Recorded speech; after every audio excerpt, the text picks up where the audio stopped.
It was 6:40 in the morning on February the 10th, 2010, in Ishinomaki, a coastal city in Miyagi Prefecture, quiet and ordinary in the frozen winter dark. Most people in the house were still asleep. That's when the door opened, and a young man stepped inside carrying a butcher knife. By the time this was over, two young women, 20 years old, 18 years old, were dead.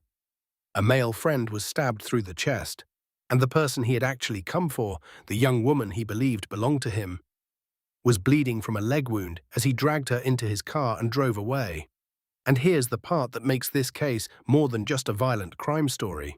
The man who did this was 18 years old, and what happened when he finally stood trial, what a panel of ordinary Japanese citizens decided to do with him, set a legal precedent that still shapes how Japan handles its most extreme cases of juvenile violence today. This is the Ishinomaki murder case. Yutaro Chiba and Saya Nanbu had been together since the summer of 2008. They had met at a social mixer when they were teenagers. By late 2009, they had a daughter together. They were never married.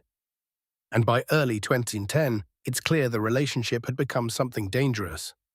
In the days just before the murders, February 4th and 5th, 2010, Chiba went to Saya's grandmother's house. What he did there led to a criminal record before the killings even happened. He beat her with an iron rod. He pressed a lit cigarette against her forehead. The injuries she sustained were documented as requiring about a month to heal. Chiba was 18 years old. Saya was young too. She was not his girlfriend anymore. She had ended it. He did not accept that. On the night of February the 9th, 2010, Saya was at her parents' home in Ishinomaki. She was not alone. Her older sister, 20 years old, was there. A female friend of Saya's, 18 and still in high school, was also staying over. A male friend was present in the house as well. This is the scene that Yutaro Chiba arrived at the following morning. At approximately 6:40 a.m., he entered the house. He was carrying a butcher knife. He went upstairs, where people were sleeping, and he began stabbing. Saya's older sister was killed. The female friend who had been staying over was killed. The male friend was stabbed through the right side of the chest, a wound serious enough to require 3 weeks of hospitalization. Saya herself was stabbed in the left leg. Then Chiba forced her into his car and left. He was caught later the same day. At approximately 1:10 in the afternoon, less than 7 hours after the attack, police located him and arrested him on the spot, on suspicion of unlawful abduction and unlawful confinement. Saya was unharmed beyond the stab wound to her leg. He had not fled the country. He had not hidden. He was simply driving around with the woman he had just forced into his vehicle, after killing 2 people to get her there. The relationship between Yutaro Chiba and Saya Nanbu had followed a pattern that is tragically recognizable once you know what to look for. They met young. They had a child together young, and it's said that Chiba became increasingly controlling, that the relationship from early on was defined on his terms and not hers. When Saya ended things, the control didn't end. It escalated. The attack 5 days before the murders, the iron rod, the cigarette burn, was not impulsive. It was punishment. He had gone to find her, and he had hurt her deliberately. This isn't confirmed, but accounts suggest those around Saya were aware she was in a dangerous situation and that people had begun rallying around her in the days after that attack, which would explain who was at the house that February morning: her sister, her friend, her community of people who cared about her. Chiba did not come to talk. He came with a knife, and he came before dawn. Whether the murders were premeditated, whether he arrived at that house intending to kill, or whether the violence exploded in the moment, was one of the key questions at trial. The court ultimately determined that the degree of violence, the choice of weapon, and the circumstances all reflected a crime of extraordinary gravity, regardless of whether a clean plan existed.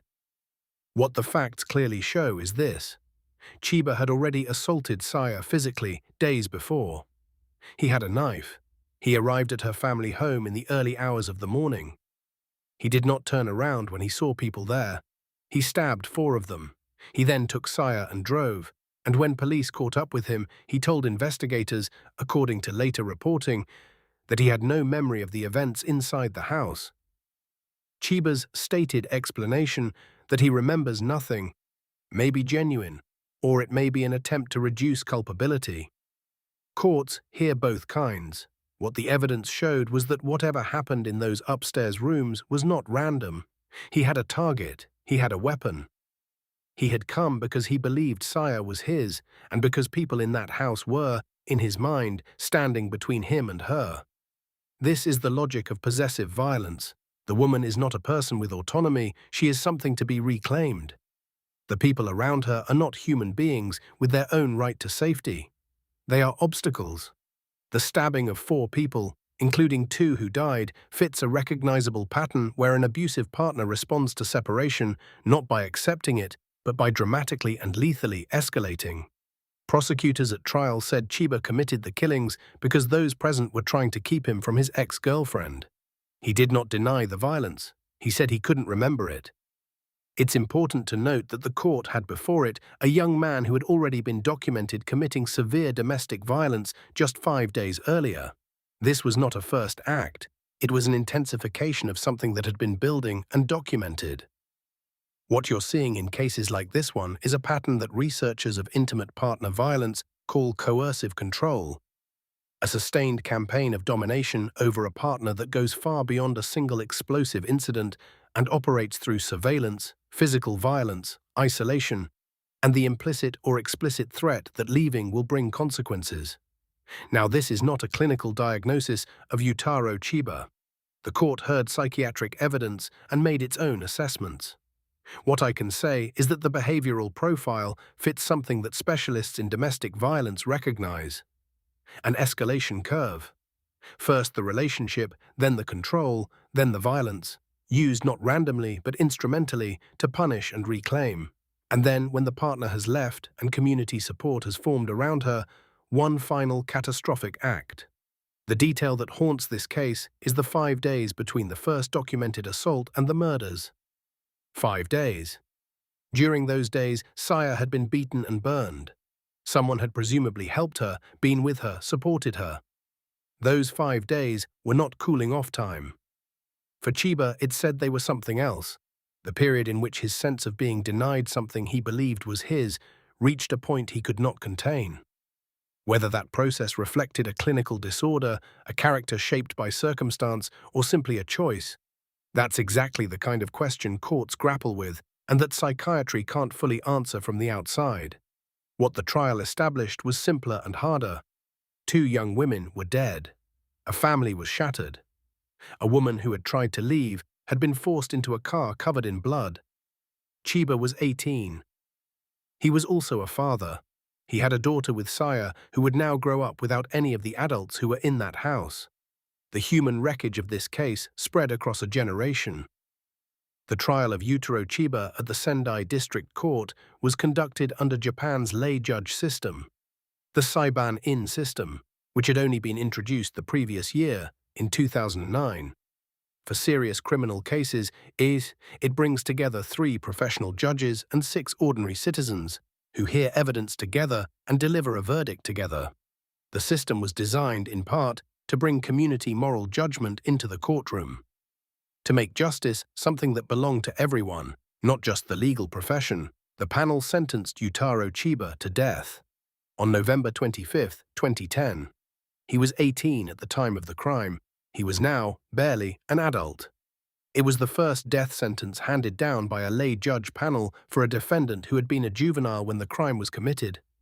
That made it a landmark. The Japan Federation of Bar Associations immediately expressed concern, arguing that ordinary citizens without legal training might not have fully weighed the spirit of Japan's juvenile law, a law built around the principle that young people can change, that rehabilitation is the goal. The defense appealed. Every appeal failed. The Sendai High Court upheld the sentence. In June 2016, the Supreme Court of Japan rejected the final appeal and confirmed the death sentence. The first time this had ever happened for a juvenile offender under the lay judge system. As of this writing, Yutaro Chiba remains on death row. Japan does not announce execution dates in advance. Prisoners are told on the morning of the day they will die. 2 women who should be in their mid-30s now are not here. Saya Nanbu survived, carrying wounds no one can see. A daughter grew up in the aftermath of all of this. If this case made you think about how we recognize the warning signs of escalating violence, the bruises before the murders, the people who gathered around her, the 5-day gap, then maybe that's the most useful thing you can take from it. Warning signs exist. They do not always get acted on in time. Thank you for watching. If this kind of case history matters to you, please subscribe. There are many more stories like this one, and they deserve to be told carefully.